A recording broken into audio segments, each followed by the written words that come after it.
ఈరోజే వైశాఖ శనివారం, పైగా సప్తమి తిథితో కలిసి వచ్చింది. కలియుగం మొదలైనది. కలిదోష నివారణ కోసం మహర్షులందరూ నైమిసారణ్యంలో ఒక సత్రయాగం సంకల్పించారు. అయితే ఆ యజ్ఞ ఫలాన్ని ఎవరికి దారపోస్తే ప్రయోజనం కలుగుతుందని చర్చించారు.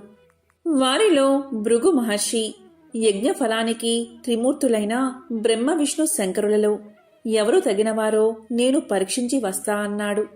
ఆయన మహా తపస్సాలి. మునులంతా అందుకు ఆమోదించారు. భృగు మహర్షి ముందుగా సత్యలోకానికి చేరుకున్నాడు. బ్రహ్మ అతడి రాకను గమనించక సరస్వతి వీణానాదంలో మునిగి ఉన్నాడు. దానితో భృగు మహర్షికి కోపం వచ్చి, మహా తపస్సాలినైన నన్ను అతిథిగా మన్నించలేకపోయావు. సృష్టికర్తనని అహంకరిస్తున్న నీకు భూలోకంలో ఎక్కడా పూజా పునస్కారాలు లేకుండా పోవుగాక అని శపించాడు.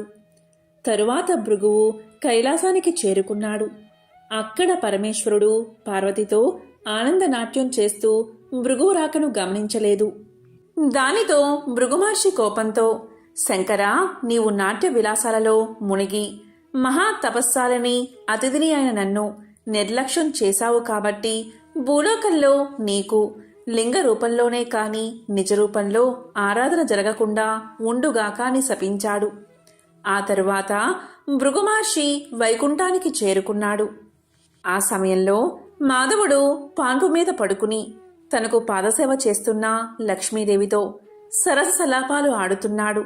మునిరాకను విష్ణువు గమనించలేదు.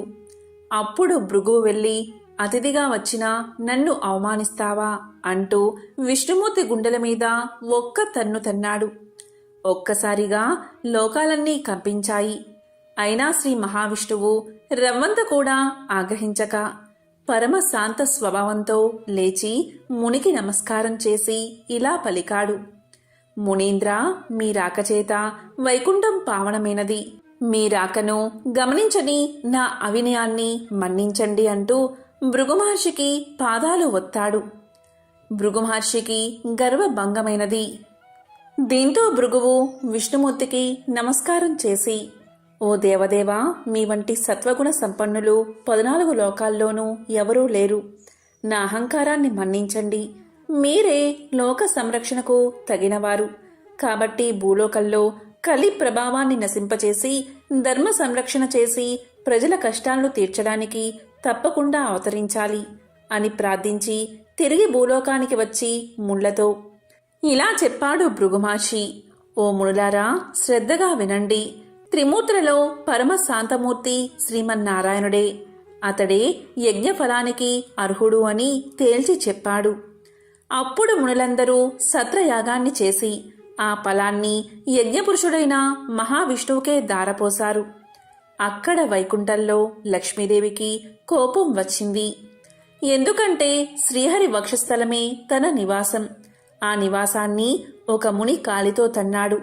అందుకు శ్రీహరి కోపగించక ఆయనకు సకల మర్యాదలు చేశాడు. భర్తయే తన్ని గౌరవించలేదు అని అలిగి భూలోకానికి ప్రయాణమైనది మహాలక్ష్మీదేవి. దీంతో లక్ష్మి లేని ఇల్లు కళావిహీనమైనది.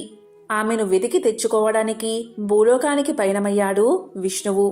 ఇంతలో భూదేవి వచ్చి ఇలా పలికింది, దేవా, కలియుగంలో పాపం పెరిగిపోయింది. పాపభారాన్ని నేను మొయ్యలేకపోతున్నాను. నువ్వు భూలోకంలో అవతరించి నన్ను కాపాడు అని కోరుకుంది. వెంటనే శ్రీ మహావిష్ణువు శ్రీనివాసుడు అనే పేరుతో భూలోకానికి దిగివచ్చి లక్ష్మి కోసం వెతకడం ప్రారంభించాడు. శేషాద్రి కొండలలో ఒక పుట్టను నివాసంగా చేసుకున్నాడు. శేషాద్రి పర్వత ప్రాంతాలను పరిపాలిస్తున్న మహారాజు ఆకాశరాజు. అతడు సంతానం లేక పుత్రకామేష్టి చెయ్యబోతూ భూమిని దున్నుతూ ఉండగా నాగలకి ఒక బంగారు పెట్టె తగిలింది. తెరిచి చూడగా మహాలక్ష్మి కలతో ఒక బాలిక కనిపించింది. దీంతో ఆకాశరాజు సంతోషపడి ఆ పిల్లకు పద్మావతి అనే పేరు పెట్టుకుని అల్లారు ముద్దుగా పెంచాడు.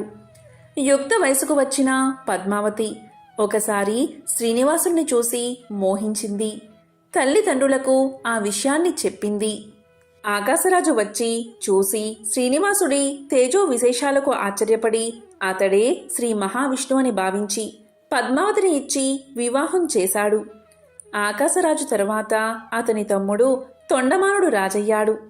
శ్రీనివాసుడు వెంకటేశ్వరుడు నామంతో తిరుమల శిఖరాల మీద కలియుగాంతం వరకు నివసించాలని నిశ్చయించుకుని సాలగ్రామ శిలారూపుడై పద్మావతి భూదేవులతో నివసించసాగాడు. తొండమానుడు శ్రీ వెంకటేశ్వరుడికి ఆలయాన్ని నిర్మించాడు. తనను సేవించే భక్తులకు కల్పవృక్షం లాంటివాడై శ్రీనివాసుడు ఇప్పటికీ భక్తులను సంరక్షిస్తూ అక్కడే నిలిచి ఉన్నాడు. సౌనకాది మహాముళ్లంతా సూతుడు చెప్పింది విని ఇలా పలికారు: ఓ సూత మహర్షి, వెంకటాచలంపై శ్రీనివాసుడు వెలిసాక శ్రీనివాసుడి అనుగ్రహం పొందిన భక్తులు ఎవరైనా ఉన్నారా? ఉంటే వారి కథను మాకు వినిపించు అని ప్రార్థించారు. అప్పుడు సూతుడు ఇలా చెప్పడం మొదలుపెట్టాడు: ఓ సౌనకాది మహాముళ్లారా, నేను చెప్పే కథను శ్రద్ధగా వినండి. తిరుపతి మహాక్షేత్రానికి సమీపంలో ఒక పల్లెలో భీముడు అని ఒక కుమ్మరివాడు ఉండేవాడు. అతను పేదవాడు. కుండలను తయారు చేసి వాటిని అమ్ముకుని జీవనం సాగించేవాడు. అతనికి శ్రీనివాసుడిపై భక్తి ఎక్కువ. చిరకాలం దేవుణ్ణి పూజించాలి అని ఉన్నా కుటుంబ పరిస్థితిని బట్టి అతనికి అలాంటి అవకాశం ఉండేది కాదు. అందువల్ల తాను కుండలను తయారు చేసే ప్రదేశంలో శ్రీ వెంకటేశ్వర స్వామివారి ప్రతిమను ఉంచుకున్నాడు. సారెపై కుండలను తయారు చేసేటప్పుడు తన చేతికి అంటిన మట్టిని పుష్పంగా చేసి భక్తితో స్వామివారి ప్రతిమ వద్ద ఉంచుతూ ఉండేవాడు. అది అతని నిత్య కృత్యంగా మారింది. ఆ ప్రాంతాన్ని పరిపాలిస్తున్న రాజు తొండమాండు కూడా శ్రీ వెంకటేశ్వర స్వామివారి యందు భక్తి కలిగి ఉండేవాడు. తొండమానుడు ప్రతిరోజు వెంకటాచలానికి పోయి స్వామివారిని బంగారు పూలతో అర్చించేవాడు. కొంతకాలానికి అతడిలో అహంకారం పెరిగింది.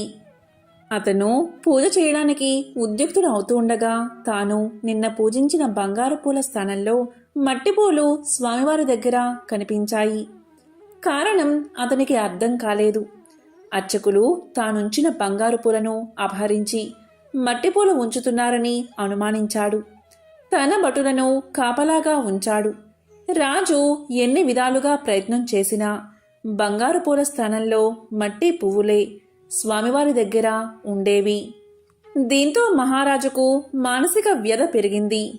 చింతాపీడితుడైన అతనికి శ్రీ వెంకటేశ్వర స్వామి కల్లో కనిపించి ఇలా తెలియచేశాడు: రాజా, సమీప గ్రామంలో భీముడు అనే కుమ్మరి ఉన్నాడు. అతడు కుండలు చేస్తూ నా స్మరణాన్ని ధ్యానాన్ని విడవక పనులు చేసుకుంటూ ఉంటాడు. అతని భక్తి ప్రభావమున అతడుంచిన మట్టి పువ్వులు ఇక్కడికి నా సన్నిధానానికి చేరుతున్నాయి. నీ ఉంచిన బంగారు పువ్వులు అతడుంచిన పూలమందు నిలవలేక అదృశ్యమైపోతున్నాయి. భక్తిలో అతడు నీకంటే ఉత్తముడు, విచారించుకు అని ఊరడించాడు. తనను మించిన భక్తుడు మరొకడున్నాడని స్వామివారు చెప్పిన మాటలు పరిశీలించడానికై వెంకటాచలానికి సమీపంలో ఉన్న పల్లెలో బడులతో కలిసి తిరగసాగాడు రాజు. ఒక పల్లెలో సారెపై కుండ నుంచి తిప్పుతూ చేతికి అంటిన మట్టిని పుష్పంగా చేసి సమీపంలో ఉన్న శ్రీ వెంకటేశ్వర స్వామివారి ప్రతిమకు సమర్పిస్తున్న భీముణ్ణి చూసి ఆశ్చర్యపడ్డాడు రాజు. దీంతో రాజు భీముణ్ణి సమీపించి, ఓయి, నీవు స్వామిని మట్టి పులతో ఎందుకు పూజిస్తున్నావు? నీకు పూజకు పుష్పాలు దొరకడం లేదా అని అడిగాడు. అప్పుడు భీముడు రాజుకు నమస్కారం చేసి, మహారాజా, మీ వంటివారు రావడం వల్ల నా ఇల్లు పావనమైనది. నేను చదువురాని మూర్ఖుడిని. స్వామివారిని ఎలా పూజించాలో నాకు తెలియదు. నేను దరిద్రుణ్ణి. కుండలను చేయనిదే నా కుటుంబం గడవదు. కాబట్టి నేను ఉదయం నుంచి సాయంకాలం వరకు కుండలను చేయక తప్పదు. అందువల్ల చేతికి అంటిన మట్టిని పుష్పంగా చేసి ఇలా స్వామివారికి సమర్పించుకుంటున్నాను అని వివరించాడు. దీంతో కుమ్మరివాడి మాటలు విన్న రాజు మిక్కిలి ఆశ్చర్యపడ్డాడు. కుమ్మరివాడి భక్తికి మెచ్చి అతనికి నమస్కారం చేసి తన రాజ్యానికి వెళ్ళిపోయాడు. ఆ తరువాత కొంతకాలానికి భీముడు సశరీరంగా వైకుంఠానికి చేరుకున్నాడు. శ్రీ వెంకటేశ్వర స్వామి భీముడి భక్తికి మెచ్చి, ఇక నుండి నా ఉదయం ప్రసాదం మట్టి పాత్రలోనే నివేదించాలని తొండమాను మహారాజుకు కల్లో కనిపించి చెప్పాడు. ఈనాటికి స్వామివారి సన్నిధిలో ఈ ఆచారాన్ని పాటిస్తూ ఓడు అనే ప్రసాదాన్ని మట్టి కుండలతోని నివేదన చేసి ఆరాధిస్తూ ఉన్నారు. ఇక తొండమానుడు శ్రద్ధాభక్తులతో శ్రీ వెంకటేశ్వర స్వామిని అర్చిస్తూ నిత్యోత్సవాలు, రథోత్సవాలు, సమారాధనలు మున్నగు వాటిని జరిపిస్తూ మరుజన్మలో విష్ణు లోకానికి చేరుకున్నాడు. ఒకసారి శనేశ్వరుడికి మానవులు ఎవరూ తన్ని భక్తితో సేవించడం లేదని, భయంతో మాత్రమే పూజిస్తున్నారనే విచారం కలిగింది. అప్పుడు శనేశ్వరుడు శ్రీ వెంకటేశ్వరుడికి తపస్సు చేయగా ఆయన సాక్షాత్కరించారు. అప్పుడు శనేశ్వరుడు ఇలా పలికాడు: స్వామి, నా పేరు వింటేనే ప్రజలు భయపడిపోతున్నారు. ఆ భయం పోవడానికి ఇక నుంచి నాకు ప్రీతైన శనివారం నాడు నన్ను ధ్యానించి ఆరాధించి ఆ పైన నిన్ను పూజించిన వారికి సర్వదేవతల్లో పూజించిన ఫలం ఆ ఒక్క రోజులోనే రావాలి అని కోరాడు. అందుకు స్వామివారు చిరునవ్వు నవ్వి, నీ కోరిక సమంజసంగానే ఉంది. అసలు నీకు నాకు భేదమేముంది? 6 వారాలు దాటాక 7వ వారము అంటే ఇష్టపడతావు. నేను 6 కొండలు దాటాక 7వ కొండ మీద ఉంటాను. నువ్వు నీలవర్ణుడివి, నేను ఆ నీలవర్ణుడిని. నువ్వు సప్తమ గ్రహానివి, నేను సప్తగిరీషుడిని. సామాన్య మానవులకు ఈ విశేష విషయాలు తెలియక నువ్వంటే భయపడుతున్నారు. నిన్ను నన్ను వేరుగా చూస్తున్నారు. నువ్వు కోరిన వరాన్ని అనుగ్రహిస్తున్నాను. ఏ భక్తులు 7 శనివారాల పాటు నిన్ను ముందు పూజించి ఆ తరువాత నన్ను పూజిస్తూ సప్త శనివార మహావ్రతంగా ఆచరిస్తారు, వారు సమస్త శనిదోషాల నుంచి విముక్తులై సౌఖ్యాన్ని పొందుతారు. ఆయురారోగ్యాది సకల శ్రేయస్సులను పొందుతారు. ఇందులో సందేహం ఏదీ లేదు అంటూ వరాన్ని ప్రసాదించాడు శ్రీనివాసుడు. శౌనకాది మహామునులంతా సూదుడు చెప్పింది విని చాలా ఆనందించి ఈ సప్త శనివార వ్రతాన్ని ఆచరించి శ్రీనివాసుడి అనుగ్రహం పొందిన వారింకెవరైనా ఉన్నారా? ఆ కథలను వినిపించండి అని కోరారు. అప్పుడు సూతుడు ఇలా చెప్పడం ప్రారంభించాడు. పూర్వకాలం కాంచీపురంలో దేవదత్తుడు అనే బ్రాహ్మణుడు ఉండేవాడు. అతను వేదాంగ పారంగతుడు. అతని భార్య మాలిని. వారిద్దరూ అతిథుల్ని ఆరాధిస్తూ గృహస్థ ధర్మాలను పాటిస్తూ ఉండేవారు. వారికి శ్రీ వెంకటేశ్వర స్వామి ఇలవేలుపు.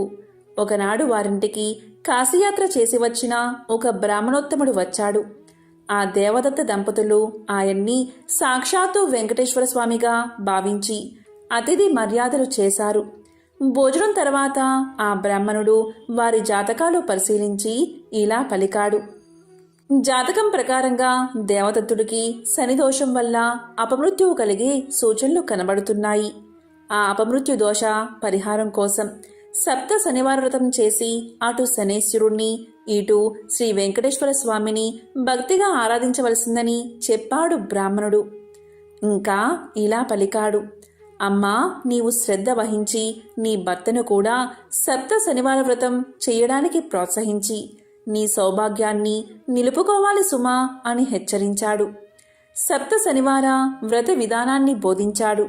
దాంతో దేవదత్తుడు ఆ శనివారం బ్రాహ్మీ ముహూర్తంలోనే లేచి స్నాన ధ్యానాదులు నిర్వర్తించి ఇంటిలో ఈశాన్య భాగంలో పూజాపీఠం పెట్టి మండపం వేసి వెంకటేశ్వర స్వామి యొక్క చిత్రపటం పెట్టి నైవేద్యానికి కొబ్బరికాయలు, అరటిపళ్ళు, నల్ల ద్రాక్షపళ్ళు, 7 చిమ్మిలి ఉండలు సిద్ధం చేసుకుని ఉదయం పూజ చేసి ఒక బ్రాహ్మణుణ్ణి పిలిచి ఆయనకు భోజనం పెట్టి ఆ పైన వారు భోజనం చేసి మొదటి రోజు వ్రతం యథావిధిగా నిర్వర్తించారు. ఆ విధంగా వరుసగా వారు 7 శనివారాల పాటు వ్రతాన్ని భక్తి శ్రద్ధలతో కొనసాగించారు. 7వ శనివారం వ్రత పరిసమాప్తి చేసి భోజనం చేసి కొంతసేపు శ్రీ వెంకటేశ్వర స్వామి యొక్క మహిమలు స్మరించుకుంటూ నిద్రించారు. ఆ దంపతుల భక్తి శ్రద్ధలకు, పూజా విశేషాలకు ప్రసన్నుడై శ్రీ వెంకటేశ్వర స్వామి మాలినీదేవికి స్వప్నంలో సాక్షాత్కరించి, ఓ పరమసాధ్వి, మీ దంపతులిద్దరూ శ్రద్ధా భక్తులతో చేసిన సప్త శనివార వ్రతానికి నాకు చాలా సంతోషం కలిగింది. ఆ వ్రత ప్రభావం వల్ల నీ భర్తకు శనైశ్చర దోషం, అపమృత్యు భయం కూడా తొలగిపోయాయి. అతనికి రాబోయే జన్మలోని ఆయుర్దాయాన్ని ఈ జన్మలోకి తీసుకువచ్చి ఇతన్ని పూర్ణ ఆయుర్దాయం కలవాన్ని చేశాను. మీరిద్దరూ సుఖశాంతులతో ఆనందంగా నూరేళ్లు జీవించి ధర్మార్థ కామ మోక్షాలు అనే 4 పురుషార్థాలు సాధించుకుంటూ మీ మానవ జన్మను సార్థకం చేసుకోండి అని దీవించి అదృశ్యమయ్యాడు. వెంటనే ఆమె లేచి భర్తను లేపి తన స్వప్న వృత్తాంతాన్ని వినిపించింది. ఆయన కూడా సంతోషించి భార్యను అభినందించాడు. ఒక శుభముహూర్తాన ఆ దంపతులిద్దరూ శ్రీ వెంకటేశ్వర స్వామి దర్శనార్థమై తిరుపతి కొండకు వెళ్లి మొక్కులు తీర్చుకుని ఆ స్వామిని మనసారా స్తుతించి ప్రసాదాన్ని స్వీకరించి తిరిగి చేరుకున్నారు. ఇంటికి వచ్చాక బ్రాహ్మణులు పిలిచి అన్న సంతర్పణ చేసి బ్రాహ్మణ ఆశీర్వాదాలు పొందారు. జీవితాంతం వరకు యథాశక్తిగా శ్రీ వెంకటేశ్వర స్వామిని సేవిస్తూ చివరికి శ్రీ స్వామి సాన్నిధ్యాన్ని పొందారు. కలో శ్రీ వెంకటనాయక అని పెద్దల సూక్తి. కలియుగంలో శ్రీ వెంకటేశ్వర స్వామిని మించిన ఆరాధ్య దైవం లేడు. శ్రద్ధాభక్తులతో ఆయన్ని ఆరాధించిన వారికి శనిదోషాలు తొలగి శ్రీ స్వామి అనుగ్రహం కలుగుతుంది అని సూతుడు సౌనకాది మహాములకు వినిపించాడు. తిరుమలేశుడికి తల నీలాలు ఎందుకు సమర్పిస్తారు? ధర్మశాస్త్రాల ప్రకారం మనం చేసే సర్వకర్మల పాపఫలం మన వెంట్రుకలకు చేరుతుంది. దానివల్ల అవి పాపాలకు నిలయంగా మారతాయి. కాబట్టి మన పాపాలను వదిలించుకోవాలి అంటే వాటిని తమలో నింపుకున్న వెంట్రుకలను తీసేయాలి. ఆ పని దేవుడి సన్నిధిలో జరిగితేనే మనం సంపూర్ణంగా పరిశుద్ధులం అవుతాం. ఈ ఉద్దేశంతోనే తల నీలాలు సమర్పించే ఆచారం మొదలైంది. తిరుమలేశుడికి తల నీలాలు సమర్పించడంలో ప్రత్యేకత ఏమిటి తెలుసుకోవాలి అంటే ఈ కథను తెలుసుకోవాల్సిందే. గొడ్డలి దెబ్బకి నుదుటిన తగిన గాయాన్ని పట్టించుకోకుండా పుట్టను వదిలి ముందుకు సాగిపోతూ ఉంటే వనదేవత నీల ప్రత్యక్షమై ఆవేదనతో ప్రభు అని పలకరించింది శ్రీ వెంకటేశ్వర స్వామివారిని. స్వామివారు చప్పున ఆగి ఆమె వైపే చూశాడు. ప్రభు, దేవాది దేవులైన తమకా ఈ అవస్థ, సర్వ జగద్రక్షకులైన తమకా ఈ దుస్థితి అంటూ నీల కన్నీరు కారుస్తూ స్వామివారిని పక్కనే ఉన్న శిలపై ఆశీనులు చేసి శ్రీనివాసుడి తలపై తగిలిన గాయాన్ని తన పమిట చెంగుతో తుడుస్తూ మీకింత హాని తలపెట్టిన ఆ యాదవుడికి ప్రథమ దర్శన భాగ్యం వరాన్ని వంశపారపర్యంగా అనుగ్రహించిన ఔదార్యమూర్తులు మీరు. ఈ పరిస్థితుల్లో ఎక్కడికి వెళ్తారు ప్రభు అడిగింది బాధగా. దాంతో స్వామివారు మందహాసం చేశారు. నీల తానే వనదేవత కనుక స్వామివారి గాయానికి పసరు మందు పూసి ఆకువేసి కట్టబోతూ స్వామివారి నుదుటివైపు పరిశీలనగా చూసింది. స్వామివారి శిరస్సు పైభాగం తగిలిన చోట శిరోజాలు రాలిపోయాయి. అప్పుడు నీల బాధతో నొచ్చుకుంటూ ఏమాత్రం సంకోచించకుండా తన నల్లటి శిరోజాలను తీసి స్వామివారి శిరస్సుపైన అతికించి అప్పుడు తన పమిట కొంగు స్వామివారి గాయానికి కట్టు కట్టింది. అప్పుడు స్వామివారు ఇలా పలికారు, నీలా, స్త్రీలకి శిరోజాలే అలంకారం. నీ అలంకార శోభని నా కోసం త్యాగం చేశావా అని అడిగారు స్వామివారు. అప్పుడు నీల ఇలా సమాధానం చెప్పింది. ఒక చిరునవ్వు నవ్వి, నన్ను సృష్టించింది మీరే, నా సర్వస్వం మీరే. పున్నమి చంద్రుడి వంటి మీ అందమైన ముఖంపైన వెలితి కనిపిస్తే సహించగలనా ప్రభు? మీ సేవ కంటే అందం, అలంకారం ఎక్కువనా అంది నీల. ఆమె భక్తికి, ఔదార్యానికి స్వామివారు మెచ్చుకుని ఇలా పలికారు, నీలా, నీకొక వరాన్ని అనుగ్రహిస్తున్నాను. నా దర్శనం కోసం వచ్చి మొక్కుబడిగా నా భక్తులు సమర్పించుకునే తల నీలాలు ఈ కలియుగాంతం వరకు నీకే చెందుతాయి. భక్తులు సమర్పించే వారి తల నీలాలు పుణ్యఫలంతో తిరిగి నీ శిరస్సుపై సరికొత్త నీలాలు మొలుస్తాయి. నీ ఔదార్యానికి, సేవానిరతికి గుర్తుగా నీలాద్రి అన్న పేరుతో ఈ తిరుమల ప్రసిద్ధమవుతుంది అని అనుగ్రహించాడు శ్రీవారు. అప్పుడు నీల చేతులు జోడించి భక్తితో ధన్యురాల్ని ప్రభు అని పలికింది. ఈ కారణం చేతనే తిరుమలేశుడికి తల నీలాలు సమర్పిస్తారు. పూర్వకాలంలో కౌమార దేశంలో మిత్రుడు అనే చాకలి ఉండేవాడు. అతడు తన కులవృత్తిని నిర్వర్తిస్తూ వీలున్నంతలో దాన ధర్మాలు చేస్తూ ధర్మపరంగా జీవనం సాగిస్తూ ఉండేవాడు. కాని అతడి దిగులంతా అతనికి ఉన్న అవిటితనమే. కాలు ఔటిది కావడం చేత ఉతికిన బట్టలను మూటలో కట్టి ఇంటింటికి తిరిగి ఇవ్వడం చాలా కష్టంగా ఉండేది. దానికి తోడు గంపెడు సంసారం. కష్టపడకపోతే పూట గడవదు. ఎల్లప్పుడూ ఆ శ్రీనివాసుణ్ణి ప్రార్థిస్తూ ఉండేవాడు. ఏదో ఒక రోజున ఆ స్వామి తన్ను కరుణిస్తాడన్న నమ్మకంతో జీవనం సాగిస్తూ ఉండేవాడు. భక్తజన సులభుడైన శ్రీమన్నారాయణుడు ఇదంతా గమనిస్తూనే ఉన్నాడు. ఎవరికైనా వారి పూర్వజన్మ కర్మ నివృత్తి అయ్యే సమయానికి శ్రీనివాసుడే ఏదో రూపంలో వచ్చి తన భక్తులను తప్పక ఆదుకుంటాడు. ఒకరోజు సాయంకాలం నాడు రోజులాగే మిత్రుడు చాకిరేవి నుంచి బట్టలు మూట పట్టణానికి రొప్పుతూ తిరిగి వస్తున్నాడు. ఇంతలో మార్గమధ్యలో వాడికి ఒక ముసలి బ్రాహ్మణుడు తారసిల్లాడు. సహజంగా భక్తి శ్రద్ధలు కలవాడు అవడం చేత మిత్రుడు భుజం మీద మూటను కింద పెట్టి ఆ బ్రాహ్మణుడికి నమస్కారం చేశాడు. అంతటా ఆ విప్రోత్తముడు ఇలా పలికాడు: నాయనా, ఈ అవటికాలితో ఎంతో బాధపడుతున్నావు. నీ బాధ చూడ్డానికే నాకు కష్టంగా ఉంది. నువ్వెంత కష్టపడుతున్నావో కదా అని అన్నాడు. అప్పుడు మిత్రుడు ఇలా పలికాడు: స్వామి, మీరెవరో మహానుభావుల్లాగా ఉన్నారు. గంపెడు సంసార భారం చేత నాకీ పని తప్పడం లేదు. ఈ అవటితనం పోయే మార్గం ఏదైనా ఉంటే సెలవు ఇవ్వండి అని విన్నవించుకున్నాడు. అప్పుడు ఆ ముసలి బ్రాహ్మణుడు: నాయనా, తప్పక చెబుతాను. సావధానంగా విను. నీ అవటితనం పోవడమే కాదు, నీకు అష్టైశ్వర్యాలు కలిగే వ్రతం ఒకటి చెబుతాను. ఈ వ్రతాన్ని ఆచరించిన మరుక్షణమే నీకు 1000 వరహాలు లభిస్తాయి. అయితే ఒక షరతు, అందులో సగం నాకు సమర్పించాలి. రేపు మళ్ళీ ఇదే సమయానికి ఇక్కడికి వస్తాను అని చెప్పాడు.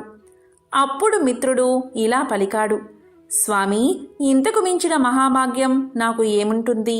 ఆ వ్రతమేదో ఈరోజే ఆచరిస్తాను, సెలవు ఇవ్వండి అని ప్రార్థించగా ఆ బ్రాహ్మణుడు శ్రీ వెంకటేశ్వర వ్రతకల్పాన్ని వివరంగా చెప్పాడు. దీంతో మిత్రుడు రెట్టించిన ఉత్సాహంతో ఇంటికి వచ్చి ఈ విషయమంతా భార్యకు చెప్పి ఇరుగు పొరుగుల వారిని ఆహ్వానించి శ్రీ వెంకటేశ్వర వ్రతాన్ని ఆచరించి తీర్థప్రసాదాలు తాను స్వీకరించి వచ్చిన వారందరికీ పంచాడు. ఇంతలో ఇంటి బయట ఏదో కోలాహలం వినబడింది. మిత్రుడి కుమారుడు బయట నుంచి ఇంట్లోకి పరుగు పరుగున వచ్చి, అయ్యా, రాజభటులు నీకోసం వచ్చారు. రాజుగారు నీకు కట్న కానుకలు పంపించారట అని పలికాడు. ఇంతలో రాజభటులు వచ్చి మిత్రుణ్ణి రాజుగారి ఆస్థానంలో చాకలిగా నియమించారని 1000 వరహాలు బహుమానంగా పంపారని చెప్పి మిత్రుడి చేతిలో 1000 వరహాల మూట పెట్టారు. ఒక వారం లోపల వచ్చి రాజుగారి కొలువులో చేరవలసిందని చెప్పారు. దీంతో మిత్రుడి ఆనందానికి అవధుల్లేవు. వారం దాకా ఎందుకు, రేపే వెళ్ళాలి అని మూటాముళ్లే సర్దుకుని మరుసటి రోజు తెల్లవారుజామునే ప్రయాణమయ్యాడు. ఈ ఆనందంలో ఆ ముసలి బ్రాహ్మణుడి సంగతే మర్చిపోయాడు. దారి మధ్యలో గుర్తుకు రాగా 1 నెల తర్వాత కలవవచ్చులే అనుకున్నాడు. వెళ్ళి రాజు ఆస్థానంలో చేరాడు. రోజులు నెలలు గడుస్తున్నాయి. ఆ బ్రాహ్మణుడికిచ్చిన మాట పూర్తిగా మర్చిపోయాడు.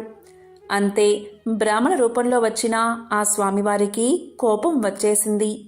మానవ నైజం అంతే అని అనుకున్నారు స్వామివారు. తన మహత్యం చూపాలని నిర్ణయించుకున్నారు. అంతే, ఆ మర్నాడే రాజు ఆస్థానంలోని రాణిగారి నగలు మాయమయ్యాయి. ఆ అభాండం మిత్రుడి మీద పడింది. మిత్రుడికి కఠిన కారాగార శిక్ష పడింది. రాజభటులు మిత్రుణ్ణి పలు విధాలా శిక్షించారు. ఎందుకిలా జరిగింది, ఎందుకీ అభాండం తన మీద పడింది అని తెలుస్తున్న మిత్రుడికి ఆ రాత్రి స్వామివారు కల్లో కనబడి వృద్ధ బ్రాహ్మడి రూపంలో వచ్చింది తానే అని, తనకిచ్చిన మాట నిలబెట్టుకోకపోవడం చేతని ఇలా జరిగిందని చెప్పారు. అప్పుడు మిత్రుడు, స్వామి, నేను మిక్కిలి పాపాత్ముణ్ణి. ఎంతటి అపరాధం చేశాను? దయచేసి నన్ను కరుణించండి. ఇక మీదట తప్పక ప్రతీ నెల మీ వ్రతాన్ని ఆచరిస్తాను. నా సంపాదనలో సగభాగం ప్రతీ నెల జీవితాంతం తమకే సమర్పిస్తాను అని చెంపలు వేసుకుని స్వామివారిని పరిపరి విధాలా వేడుకున్నాడు. భక్తజన సులభుడైన స్వామివారు అందుకు సంతోషించి మిత్రుణ్ణి అనుగ్రహించారు. శ్రీవారి అనుగ్రహం చేత రాణి నగలు వేరే ప్రదేశంలో మరుదినమే దొరికాయి. మిత్రుడు దొంగలించలేదని రాజు గ్రహించడం జరిగింది. మిత్రుణ్ణి కారాగారం నుంచి వదిలేశారు.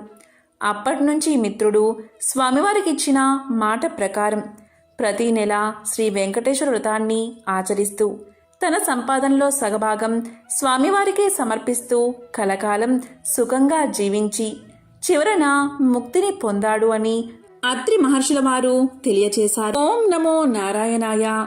ఓం నమః శివాయ.